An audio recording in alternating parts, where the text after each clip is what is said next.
ये 10वीं में फेल होने वाले एक साधारण बच्चे की ही कहानी है। तो मैंने कभी सोचा नहीं था कि जो है मैं बहुत पढ़ने में उतना होशियार बच्चा नहीं था मैं। मेरा मीडियम हिंदी है और ये मेरा 5वां प्रयास है। राजस्थान का प्राइमरी टीचर का एग्ज़ाम निकाला था तो कॉन्फिडेंस भी था कि आरएस में सेलेक्ट हो जाएंगे। Hello everyone, welcome to student of friends. अभी हमारे साथ हैं ईश्वर लाल सर, जिनका यूपीएससी में 555 रैंक के साथ सिलेक्शन हुआ है। इसके पहले सर का राजस्थान पीसीएस में 22 रैंक के साथ सिलेक्शन हुआ है और ये सर का दूसरा सिलेक्शन है यूपीएससी में। इसके पहले भी सर सिलेक्ट हुए थे।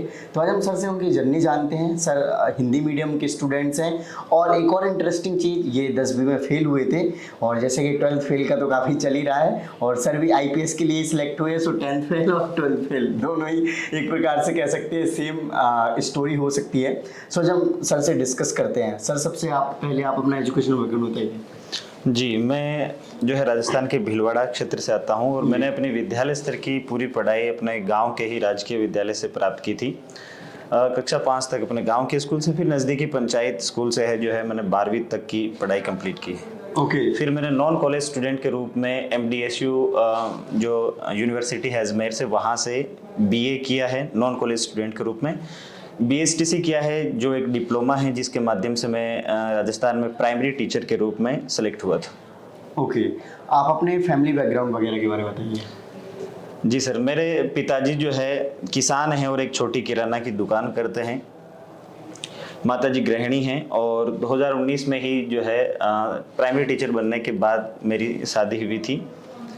तो मेरी वाइफ है और एक छोटी सी बच्ची है। यूपीएससी 2020 का जब मैं अटेम्प्ट दे रहा था तब मुझे जो है एक बेटी का पिता बनने का सौभाग्य भी मिला था। तो जो है 2.5 साल की एक बेटी है, 2 बहनें हैं मेरे से छोटी। ओके, अभी आपको कैसा लग रहा है? आपका 555 रैंक के साथ सिलेक्शन हो गया, ऑल्दो आपका आप ऐसे टीचिंग के लिए हो गया था, राजस्थान पीसीएस में हो गया, पिछली बार भी यूपीएससी का हुआ, तो ऐसा कुछ ज़्यादा एक्साइटिंग फील नहीं हो रहा हो? कैसा है? अभी तो नहीं हो रहा है, लेकिन जब पहली बार मैं यूपीएससी में सेलेक्ट हुआ था तो मैंने कभी सोचा नहीं था कि जो है मैं बहुत पढ़ने में उतना होशियार बच्चा नहीं था मैं। बहुत से इन्फीरियरिटी कॉम्प्लेक्स थे मुझे, मेरी भाषा को लेकर, अपने बैकग्राउंड को लेकर, मेरे के जो शिक्षा का जो जिस तरह का परिवेश मुझे नहीं मिला था, इन सारे इन्फीरियरिटी कॉम्प्लेक्स के बावजूद मैं जब यूपीएससी में पहली बार सेलेक्ट हुआ था 2022 में 644वीं रैंक पे, तो वो एक अभूतपूर्व तरह की खुशी थी। हालांकि इस बार मैंने रैंक इम्प्रूवमेंट के लिए एग्ज़ाम दिया था तो उतनी रैंक इम्प्रूव नहीं हुई थी, लेकिन फिर भी एक संतोष का भाव है कि मैंने जिस सपने का पिछले 4.5 सालों से पीछा किया है उसे मैं आखिरकार जो है जी पा रहा हूँ अभी। हेलो एवरीवन फ्रेंड्स, बहुत सारे स्टूडेंट्स के कमेंट आ रहे थे कि वो दिल्ली से घर बैठे कैसे स्टडी मटेरियल मंगवाएं और ये आप देख पा रहे होंगे डिफरेंट कोचिंग इंस्टीट्यूट्स के टेस्ट सीरीज रखे हुए हैं। आप घर बैठे मंगवा सकते हैं स्टडी मटेरियल। जो आपको ये नंबर दिख रहा होगा इस पर कॉल करें, आपको कोई भी टेंशन लेने की जरूरत नहीं है। चाहे आपको नोट्स चाहिए हो, बुक्स चाहिए हो, टेस्ट सीरीज चाहिए हो, करंट अफेयर्स चाहिए हो, या फिर जो भी आपको बुक्स या फिर स्टडी मटेरियल रिलेटेड चीज़ें चाहिए, आप कॉल करें इनसे और डिटेल में डिस्कस करके मंगवाएं। कोई भी टेंशन लेने की ज़रूरत नहीं है। जब तक आपके घर तक पार्सल नहीं पहुंच जाता है, हमारी रिस्पॉन्सिबिलिटी है। जय हिंद, थैंक यू। ओके, सो आपका जैसे कि अभी हमने स्टार्टिंग में ही डिस्कस किया कि आप 10th फेल है जी, तो वो क्या स्टोरी है और आखिर 10th फेल आप क्यों हो गए थे?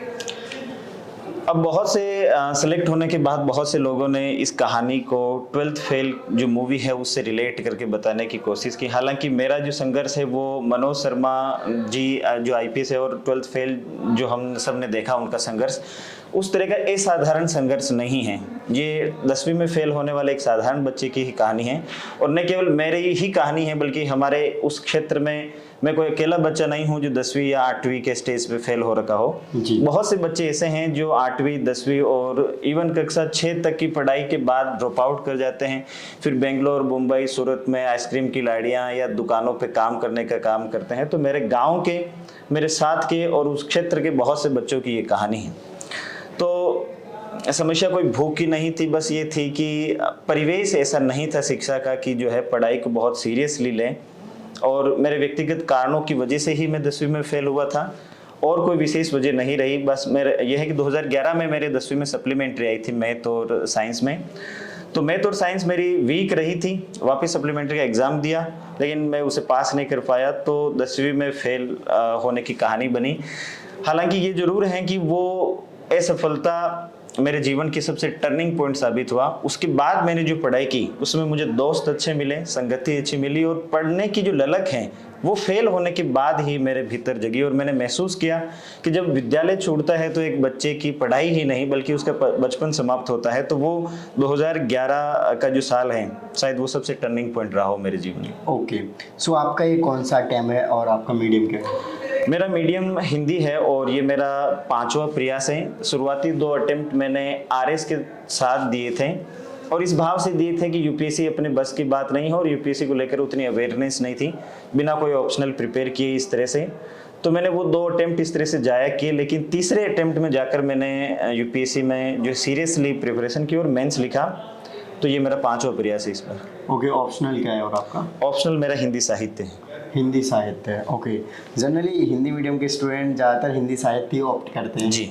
ओके सर, आपने जब सिविल सर्विसेज की तैयारी करना स्टार्ट किया था तो कैसे किया था स्टार्ट, कि कोचिंग ली या फिर सेल्फ स्टडी से, या फिर जैसे आपने बताया पहले आरएएस की करी थी, आरएएस भी एक प्रकार से सिविल सर्विसेज ही है। जी, तो मैंने पहली बार जब सिविल सर्विसेज का के बारे में सोचा तब सोचा जब मैं प्राइमरी टीचर सेलेक्ट हो चुका था और हमारे गांव के नज़दीक से ही महेंद्रपाल जी यूपीएससी में सेलेक्ट होते हैं, हिमाचल कैडर के आईएएस अधिकारी, और उनकी प्रेरणा से पहली बार मैंने आरएस के बारे में जो है सोचा कि आरएस देते हैं, क्योंकि राजस्थान का प्राइमरी टीचर का एग्ज़ाम निकाला था तो कॉन्फिडेंस भी था कि आरएस में सेलेक्ट हो जाएंगे, लेकिन तब तक मेरी ज्वाइनिंग नहीं आई थी और आर्थिक स्थिति नहीं थी कि मैं कोई कोचिंग ले सकूं।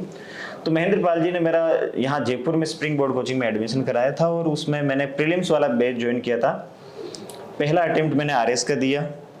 पहले अटेम्प्ट में मैंने मेंस लिखा आरएस में, लेकिन फाइनली मेरा सिलेक्शन नहीं होता है मेंस में, मेंस सिलेक्शन नहीं होता है। तो फिर मैंने 2020 में यूपीएससी का अपना तीसरा अटेम्प्ट जो दिया था उसकी तैयारी की थी और उसमें मैंने हिंदी साहित्य अपना ऑप्शनल लिया था।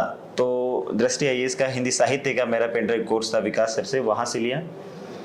फिर वापस अटेम्प्ट दिए 2021-22। तो इस पूरी तैयारी के दौरान जैसे सफलताएं सामूहिक होती है और ये सफलताएं व्यक्तिगत होती हैं, तो मेरी सफलता में बहुत से संस्थानों का और बहुत से लोगों का, दोस्तों का योगदान प्रत्यक्ष और अप्रत्यक्ष रूप से रहा है। मैं उसे नकार नहीं सकता। मैंने यूट्यूब से बहुत सी चीज़ें सीखी, वेबसाइट से बहुत सारी चीज़ें सीखी। तो स्प्रिंग बोर्ड हो चाहे दृष्टि आईएएस हो, इन सारी कोचिंगों की तैयारी मतलब इनसे जो भी मेरा जुड़ाव रहा उनको लेकर, और दोस्तों का बहुत सहयोग था, तो इसने मदद की। ओके, तो स्टार्टिंग की जो प्रीलिम्स की स्ट्रेटजी थी और इस बार आपने जो प्रीलिम्स दिए, किस तरीके से आपने अटेम्प्ट करे? शुरुआत का मेरा जो तीसरा जिसमें मैंने मेंस लिखा था अटेम्प्ट यूपीएससी वाला, उसमें प्रीलिम्स को लेकर मेरी कोई तैयारी थी नहीं, वो एक कॉन्फिडेंस था, सहयोग से मैंने प्रश्न ज़्यादा अटेम्प्ट किए थे। तो शायद मेरा प्रीलिम्स में उसे रणनीतिक रूप से सफलता नहीं मानता, वो हो गया था। लेकिन बाकी के 2 जो मैंने यूपीएससी 2022 और 23 में प्रीलिम्स क्लियर किया है, उसमें मेरी स्ट्रेटेजी ये थी कि मैं ह्यूमैनिटी बैकग्राउंड से आता हूँ तो साइंस मेरी उतनी स्ट्रॉन्ग नहीं थी, तो मैं प्रीलिम्स के लिए 5 जीएस के सब्जेक्ट को लेके चलता हूँ। पहला पॉलिटी, दूसरा इकोनॉमी, तीसरा जो है इन्वायरमेंट, चौथा मॉडर्न एंशिएंट हिस्ट्री और 5वां जो है ज्योग्राफी। इनके 15-20 सवाल हर साल जीएस के पेपर में आते हैं।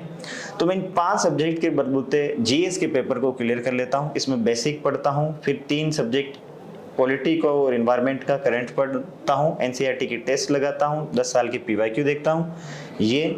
और सीसेट की मेरी रणनीति ये थी कि मैथ मेरी कमजोर थी, तो मैं रीजनिंग और कॉम्प्रिहेंसिव पैराग्राफ से सीसेट क्लियर कर लेता था। ओके, सो आपने पर्टिकुलरली मैथ जो पोर्शन है उसको छोड़ दिया? पूरी तरह से नहीं सर, लेकिन जैसे उसमें परसेंटेज, एवरेज, लाभ हानि जैसे कुछ टॉपिक जो कर पाऊँ। हाँ, जो आपको टफ लग रहे हैं उनको छोड़ दिया, जो इजी लगे उस पर थोड़ा सा आपने टाइम दिया और उसको इम्प्रूव करा। जी। Okay, great. अच्छा, जैसे आपने अभी आपने इतने सारे सब्जेक्ट गिनाए, बट आजकल देखा जाता है कि हर जो मटेरियल है या फिर जो टीचर भी आजकल पढ़ा रहे हैं, बता रहे हैं, तो वो इंग्लिश टर्म्स के ज़्यादा यूज़ करने लग गए हैं। ऑल्दो हम भी अभी बात कर रहे हैं तो ट्राई करते हैं कि मैक्सिमम वर्ड्स जो है इंग्लिश के निकल के आए और वो थोड़ा सा कूल लगता है और अच्छा भी लगता है। बट एक स्टूडेंट्स के लिए जो इसको एग्ज़ाम में हिंदी में पढ़ना है, हिंदी में लिखना है, उसको किस तरीके से इम्पैक्ट करता है और आपको पर्सनली इन सब चीज़ों का किस प्रकार से नेगेटिवली इम्पैक्ट मिला है या फिर जो भी है? यूपीएससी हो या आरएस हो, इन एग्जाम में भाषा बहुत मैटर करती है, क्योंकि मेंस में आपको अपने आप को एक्सप्रेस करना है, अभिव्यक्ति देनी है, और इंटरव्यू में भी आपको बोल के दिखाना है। तो यदि आपकी भाषा, कोई सी भी भाषा, हिंदी हो या इंग्लिश, यदि वो बहुत अच्छी है, बहुत अच्छी नहीं है तो भी अबव एवरेज, और अपने आप को अच्छे से आप एक्सप्रेस कर पा रहे हैं, लिख पा रहे हैं, बोल पा रहे हैं, तो आपकी सफल होने का जो प्रतिशत है वो बढ़ जाता है। मेरे मामले में ये था कि अंग्रेजी मेरी बहुत वीक थी, इतनी वीक थी कि मुझे इंग्लिश का फोबिया था कि जो है मुझे कभी अंग्रेजी आ नहीं सकती। इंग्लिश की राइटिंग बहुत ख़राब थी, बहुत सा इन्फीरियरिटी कॉम्प्लेक्स था मुझे अपने आप को लेकर कि मेरी इंग्लिश वीक है, इसलिए मैं कभी यूपीएससी नहीं कर पाऊँगा। लेकिन मैं ये सबको बताना चाहता हूँ, चाहे वो किसी भी मीडियम का स्टूडेंट रहा हो, मुझे ऐसा लगता है कि पूरी प्रोसेस में इंग्लिश जो है एक भाषा के रूप में केवल आपकी मेंस में एक पेपर चेक किया जाता है, बाकी इंग्लिश की ज़रूरत आपको कहीं नहीं पड़ती है। लेकिन इसका ये मतलब नहीं कि आपको इंग्लिश नहीं सीखनी चाहिए। आपको अपना हिंदी मीडियम रखना है तो आपकी हिंदी बहुत अच्छी होनी चाहिए, बोलने के दौरान भी और लिखने के दौरान भी। यदि आपको इंग्लिश अपना मीडियम रखना है तो वो बोलने और लिखने में आपकी इंग्लिश अच्छी होनी चाहिए, क्योंकि भाषाएं आपका अर्जित संपत्ति होती है एक तरह से व्यक्तित्व के विकास में भी। तो मेरे मामले में ये था कि मैंने अपनी हिंदी को अच्छा बनाया, लेकिन इंग्लिश को भी इतना बेहतर बना पाया कि मैं उसके जो कीवर्ड्स हैं उनको अच्छे से समझ पाऊँ, उनका यूज़ कर पाऊँ। तो मेरा जो अभी इस बार का जो इंटरव्यू हुआ है जिसमें 195 नंबर थे, तो मैंने अपना मीडियम हिंदी रखा और मैंने इंग्लिश के कीवर्ड्स का, क्योंकि मैं बहुत सहज तरीके से यूज़ नहीं कर पाता हूँ जितना आप कर पा रहे हैं, समझ में आते हैं, मैं बोल भी लेता हूँ, लेकिन वो अभिव्यक्ति में उस तरह से फ्लो में नहीं है। तो मैंने जो अपना फ्लुएंटली नहीं बोल पाता हूँ, तो मैंने इंटरव्यू का जो मीडियम रखा और उसमें मैंने जो पूरी भाषा बोली, तो मेरा आधा इंटरव्यू हिंदी भाषा के ऊपर हुआ। ग्रेट। तो मेरा जो अभिव्यक्ति थी, तो जो चेयरमैन सर थे, शुक्ला सर, उन्होंने कहा कि आपका मीडियम हिंदी है और आप जो बोल रहे हैं भाषा, उसमें हिंदी के बहुत अच्छे शब्दों का प्रयोग कर रहे हैं। तो मुझे ऐसा व्यक्तिगत रूप से लगता है कि कोई सी भी भाषा हो, उसे बहुत अच्छे से आपको प्रिपेयर करना चाहिए। ओके। जब तैयारी कोई एस्पिरेंट करना चाहता है स्टार्ट, तो प्री और मेंस दोनों को साथ में लेके चलना चाहिए या फिर सिर्फ प्रीलिम्स की अलग, मेंस की अलग करें? प्री और मेंस दोनों को साथ में लेकर चलना चाहिए। मेरे मामले में ये था कि जब मैंने पहला मेंस लिखा 2020 में, तब तक मेरा ऑप्शनल क्लियर नहीं था, मैंने केवल भर रखा था फॉर्म में, कोई उसका कंटेंट पढ़ नहीं रखा था। तो एक्सीडेंटली जब प्रीलिम्स हो गया तो मुझे पता चला कि अब मेंस जो है, मेंस में ऑप्शनल पढ़े कहाँ से और किस तरह से पढ़े। तो वो फिर मेंस मेरा बेकार गया, अटेम्प्ट भी बेकार हुआ, क्योंकि मेरी मेंस की तैयारी प्रीलिम से पहले नहीं थी। तो यदि आप अपने अटेम्प्ट को लेकर सीरियस है तो आपको मेंस की तैयारी पहले कर लेनी चाहिए। और तैयारी क्या है, पढ़ना वही है, बस उसको एनालिटिकल तरीके से और डिस्क्रिप्टिव तरीके से, दोनों तरीके से पढ़ना है। प्रीलिम्स में हम फैक्ट याद करते हैं, मेंस में तथ्य, पक्ष विपक्ष, नेगेटिव पॉजिटिव, दोनों तरह की, इस तरह की चीज़ें। तो मुझे लगता है कि किसी भी सब्जेक्ट को प्री और मेंस दोनों ही तरीके से पढ़ा जाना चाहिए, ताकि आप अपने 1-2 अटेम्प्ट में सफल हो पाएँ। मेरी तरह आपको जो है ज़्यादा अटेम्प्ट ना लगे। Okay sir. जैसे कि आपने 3 बार प्रीलिम्स क्लियर किया ना जी। ओके, तो कितने क्वेश्चन आप अटेम्प्ट करके एवरेज? कोई पहले से सोच के जाते थे कि एग्जाम हॉल में जाएंगे तो इतने ही क्वेश्चन अटेम्प्ट करने हैं? मैंने अपनी एक्यूरेसी देखी कि सबसे अच्छे नंबर मेरे कब आते हैं, तो मैंने ये पाया कि जब मैं 85 से 90 के बीच में करता हूँ तो मेरे सबसे अच्छे नंबर आते हैं। तो पहले अटेम्प्ट में मैंने बहुत ज़्यादा सवाल अटेम्प्ट कर लिए, 94 या उससे भी ज़्यादा। दूसरे 2021 के अटेम्प्ट में मैंने 80 सवाल ही किए, यानी अपनी एग्जैक्ट एक्यूरेसी से कम किए, तो इससे मेरा प्रीलिम्स नहीं हुआ। 2022 में मैंने 85 और 90 के बीच में किए तो मेरे अच्छे नंबर आए, और 2023 में भी यही।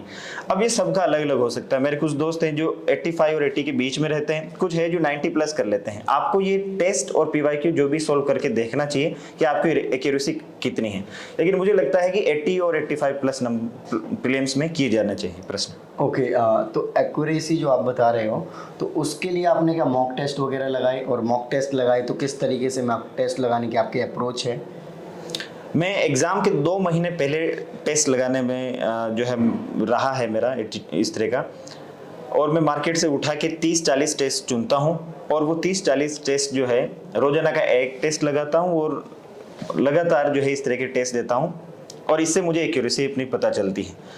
तो मुझे लगता है कि टेस्ट देने चाहिए क्योंकि अभ्यास से आप उत्कृष्टता की तरफ बढ़ते हैं तो आपको अपनी एक्यूरेसी के बारे में भी पता चलता है और वो उससे दिमाग को चैलेंज मिलता है। केवल पढ़ने से एक रूपता आती है तो मस्तिष्क को थोड़ा उस तरह से चैलेंज करने के लिए टेस्ट बहुत काम आते हैं।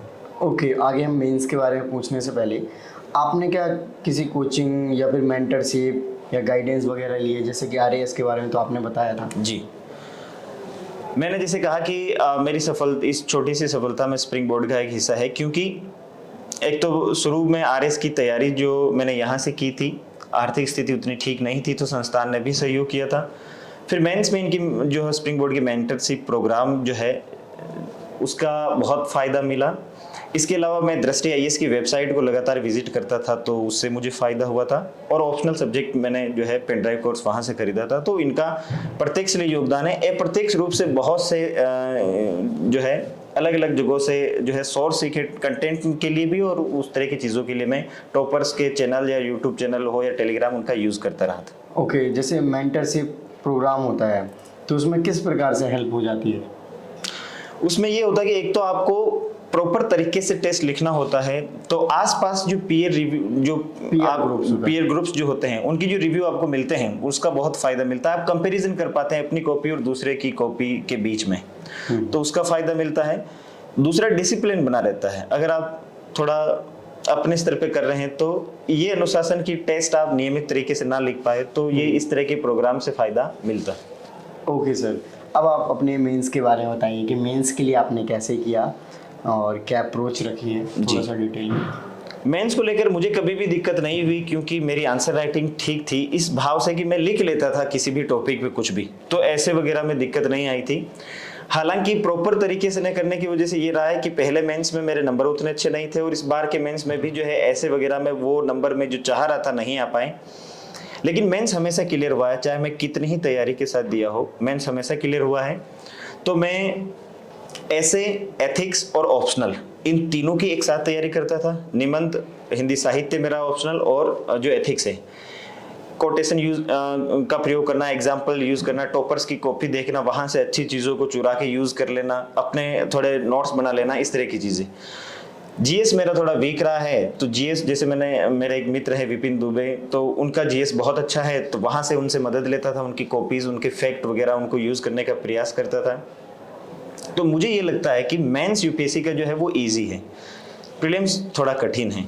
मेंस में दिक्कत ये कि जो यहाँ है उसे यहाँ लाना मुश्किल होता है। तो जब तक आप लिखने का अभ्यास नहीं करते हैं बहुत ज़्यादा, तब तक जो यहाँ है वो यहाँ नहीं आ पाएगा। और दूसरा, हिंदी माध्यम में दिक्कत ये है कि पेपर को पूरा कर पाना भी अपने आप में एक चैलेंज है, क्योंकि यूपीएससी के जो पेपर होते हैं वो 3 घंटे में उन्हें पूरा करना चैलेंज होता है। तो यदि आपने लिखने का बहुत अभ्यास किया है तो आप पेपर पूरा कर पाएंगे। तो यदि कोई एक बात का निष्कर्ष निकालना हो मेंस को लेकर तो वो ये है कि यदि आपने अपनी लेखन शैली पे थोड़ा अच्छा काम किया है, आंसर राइटिंग पे आप एक्सप्रेस कर लेते हैं अपने आप को अच्छे तरीके से, तो मेंस आपके लिए बहुत इजी बन जाता है। ओके, अच्छा, लास्ट में आप मुझे ये बताइए कि जो आपका ऑप्शनल है हिंदी साहित्य, वो किस प्रकार से आपकी सफलता में सहायक सिद्ध हुआ? क्योंकि जनरली हिंदी मीडियम के जो स्टूडेंट्स होते हैं वो हिंदी साहित्य ऑप्शनल अपना रखते ही हैं। जी, तो हिंदी साहित्य में मेरा शुरू से रुझान भी था, रुचि भी थी और मैंने उसमें ग्रेजुएशन भी किया था और मेरी हिंदी ठीक थी, तो मुझे ऐसा लगता था कि मैं इस ऑप्शनल के साथ न्याय कर पाऊंगा। मार्क्स भी आ रहे थे, टॉपर्स भी उसी से थे, तो ऑब्वियसली मैंने हिंदी साहित्य इस वजह से लिया। दूसरा ये है कि हिंदी में जो कंटेंट है वो विकास सर ने उसको बहुत अच्छे तरीके से प्रस्तुत कर रखा है, तो उससे बहुत सहायता मिलती है ऐसे में भी और एथिक्स में भी कई बार वो हेल्प करता है। तो मुझे लगा कि अगर ऑप्शनल बहुत अच्छे से हुआ तो निबंध और एथिक्स के पेपर में हम जो है अच्छे तरीके से उसे प्रयोग कर पाएंगे, तो इसलिए मैंने हिंदी साहित्य को चूज किया। जो कंपलसरी इंग्लिश का पेपर होता है उसको आपने कैसे किया, उसके लिए और कितना टाइम दिया है? कंपलसरी इंग्लिश के पेपर को पहली बार मैं बहुत डरा था 2020 में, तो मैं 2-2 घंटे मेंस के समय उसे पढ़ता था। किसी ने मुझे बताया कि 10% बच्चे उसमें फेल हो जाते हैं, तो तुम अच्छे से प्रिपेयर कर लेना। तो लेकिन बाद में मुझे ये पता चला कि इतनी तैयारी उसके लिए चाहिए नहीं जितना मैंने की थी।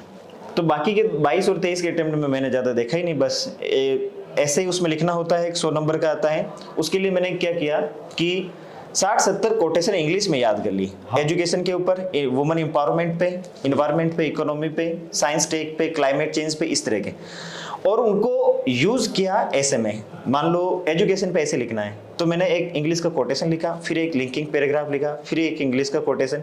इस तरह से अगर कोई ऐसे पढ़ेगा तो उसे लगेगा अरे ऐसे बहुत शानदार है, इसको तो इंग्लिश आती है। तो मैंने इस तरीके से मैनेज कर लिया था उसे। ओके, लास्ट बार आपके जो मेंस के मार्क्स थे और इस बार आपके मेंस के मार्क्स हैं, क्या डिफरेंस आ रहा है जीएस में चाहे ऑप्शनल में? कैसे? बहुत अंतर आ रहा है। 2022 में मेरे जो मेंस के मार्क्स थे वो 775 के आसपास थे टोटल, और फिर मैंने बहुत तैयारी की तो 25 नंबर और कम हो गए। तो इस बार जो मेंस के मार्क्स है वो 750 के आसपास हैं। इसकी वजह ये थी कि मेरा ऐसे जो है एक ऐसे पूरी तरह से गलत हो गया था। तो जहां मेरे 125 प्लस नंबर थे पहले, इस बार 111 नंबर ही आए हैं।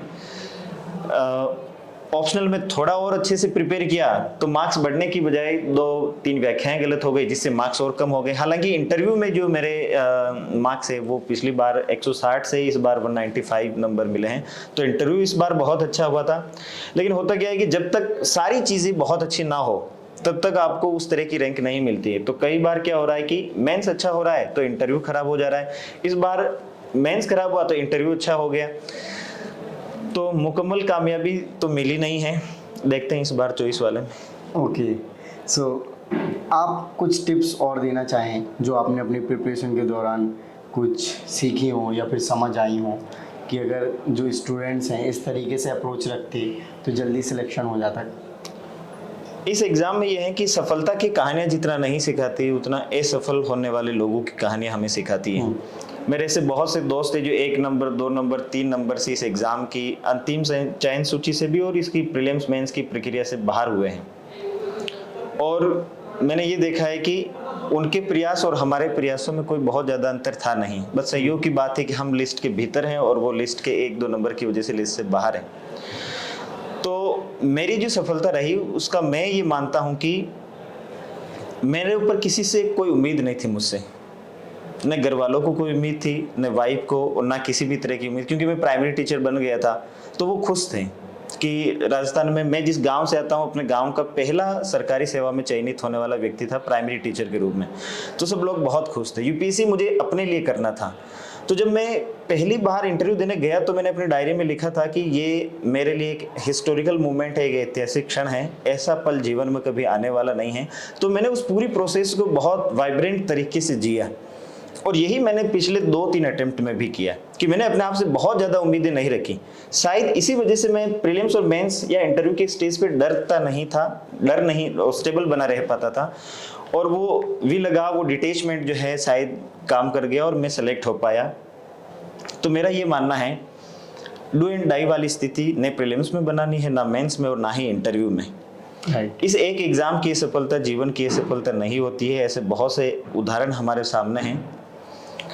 तो सफल हो गए तो बहुत अच्छा, अगर एक बार असफल हो गए, 2 बार असफल हो गए, तो मुझे ऐसा लगता है कि आपको एक अटेम्प्ट और देना चाहिए। जैसा कि कहते हैं कि क्या पता एक प्रयास आपके जीवन को 20 साल 25 साल लंबी छलांग दे सकता है। तो ज़्यादा उम्मीदें नहीं रखनी, डिटेच होके पढ़ना चाहिए। जब भी मैंने डिटेच होके मेंस या इंटरव्यू देने की कोशिश की और तो सफलता अच्छे से मिल पाई है, प्रॉपर तरीके से। और जब भी अटैचमेंट रखा, लगाव रखा, मोह रखा, तो उस तरह का प्रदर्शन नहीं कर पाए। ओके, ये काफ़ी सब्जेक्टिव बात हो गई जी। ओके,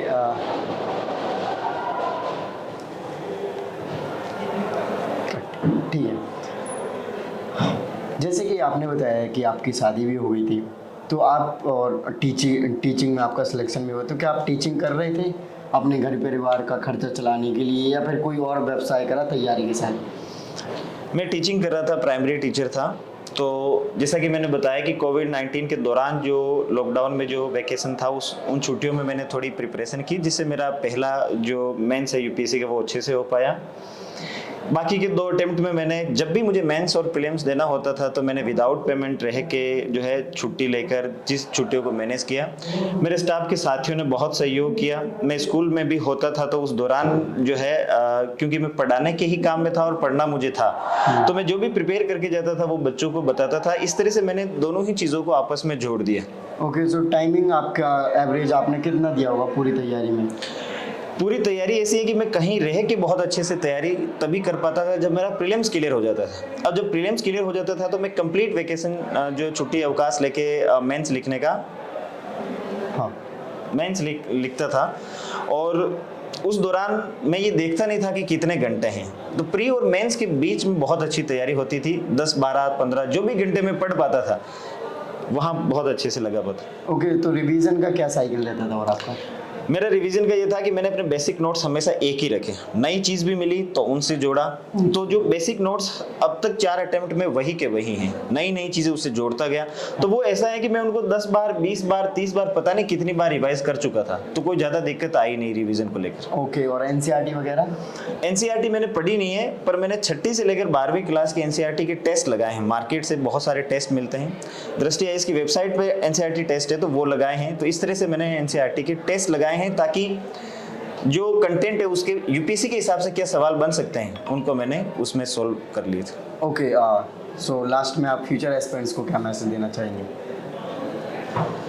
लास्ट में जो मेरा व्यक्तिगत एक्सपीरियंस ये है कि आपको इस एग्ज़ाम की तैयारी करनी चाहिए, क्योंकि ये एग्ज़ाम आपको न केवल व्यक्तित्व विकास के लिए या उन सारी चीज़ों में मदद करता है, बल्कि ये एक ऐसी प्रक्रिया है जिसे यदि आप गुजरते हैं तो आपको बहुत सी चीज़ें सीखने को मिलती है। मैं ये सोच भी नहीं सकता कि कहाँ मैं प्राइमरी टीचर बनने को अपने जीवन का सबसे बड़ा मकसद मान रहा था और कहाँ इस एग्ज़ाम ने मुझे इस मुकाम तक पहुँचाया है कि मैं जो है अपनी बात भी लोगों के सामने कह पा रहा हूँ बहुत अच्छे से। तो तैयारी करनी है, अटैचमेंट भी रखना है, लेकिन इस पूरी प्रोसेस में थोड़ा डिटेच होने का प्रयास करना है रिजल्ट को लेकर, उसकी उम्मीदों को लेकर, सपनों को लेकर। जैसे मैं पहले आरएस मेंस में मैंने इतनी उम्मीदें रखी थी कि मैं सोचता था कि अगर मेरी 10वीं रैंक आ गई तो या पहली रैंक आ गई तो मैं मीडिया वालों को क्या बताऊंगा, किस तरह की कहानियां सुनाऊंगा उनको, ये सारी तरह। तो जब इतना अटैचमेंट और उम्मीदें होती है तो वो आपके प्रदर्शन को कम कर देती है और कर्मों की कुशलता जो है वो कम हो जाती है। तो डिटेच रह के पढ़ना चाहिए। ये एक सफलता असफलता या 2 असफलता सिखा ही देगी जैसे मैंने सीखा है, तो डिटेच रह के पढ़ना चाहिए। Okay, so thank you so much sir, धन्यवाद। Lovely message. ओके फ्रेंड्स, तो आपने देखा कि हमने इनके साथ डिटेल में स्ट्रैटेजी, इनका एक्सपीरियंस शेयर किया और सर ने अपना एक्सपीरियंस काफ़ी अच्छे तरीके से एक्सप्लेन करा, अपना पर्सनल लेवल की जो चीज़ें हैं। सो आई होप आपको कुछ मोटिवेशन एंड इन्फॉर्मेशन मिली होगी इस वीडियो से। सो इस वीडियो को लाइक करें। जय हिंद।